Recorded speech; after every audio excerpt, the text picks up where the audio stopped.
নমস্কার, লক্ষ্মীপুর টাইমসের পক্ষ থেকে আপনাদেরকে জানাই স্বাগতম। খবর পড়ছি প্রণীতা দাস। লাবক জিপির ১ নম্বর ওয়ার্ডের ১৫ বছরের এক নাবালক নিখোঁজ। এই বালকের নাম সাগর আকুড়া। সে লাবক জিপির ১ নম্বর ওয়ার্ডের বাসিন্দা দীপলাল আকুড়ার পুত্র। গত 10 এপ্রিল তারিখে সে নিখোঁজ হয়।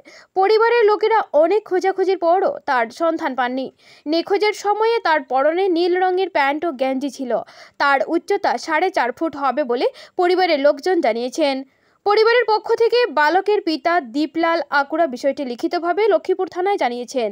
কোনো সহৃদয় ব্যক্তি তার সন্ধান পেলে 7638085989 এই মোবাইল নম্বরে যোগাযোগ করতে পরিবারের পক্ষ থেকে জানানো হয়েছে।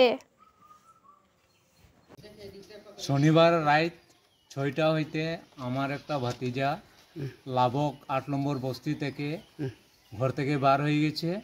এরপরে থেকে আমরা অনেক খুঁজেছি কিন্তু পাওয়া গেছে না। আজ 7 দিন হয়ে গেছে। কোন দিন? 12 তারিখে? হ্যাঁ, 12 তারিখে বার হয়েছে আর এখনো পর্যন্ত পাওয়া গেছে না। তোমরা কোন কোন জায়গা গেছো খুঁজতে? শিলচর, মেহেরপুর, তারাপুর রেল স্টেশন, তারপরে রংপুর, তারপরে কাশীপুর, সব জায়গা মানে। আপনার ছেলেটার নাম কি? সাগর আকুড়া। আর আপনি তার মা না? মানে কি পরে বার হয়েছে ঘর থেকে সন্ধ্যা?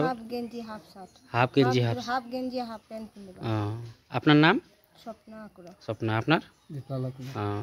তা আপনার ভাতিজা মানে আগে কোনো সময় এরকম বার হয়েছে ঘর থেকে? তো আগে পেয়ে গেছি, অনেকবার পেয়ে গেছি কিন্তু এবার পেয়েছি না। তবে মানে এটা মানে আপনি মানে সবার কাছে মানে দিতে চাই যে কোনো ইনফরমেশন হইলে। হ্যাঁ, ঠিক আছে, ধন্যবাদ।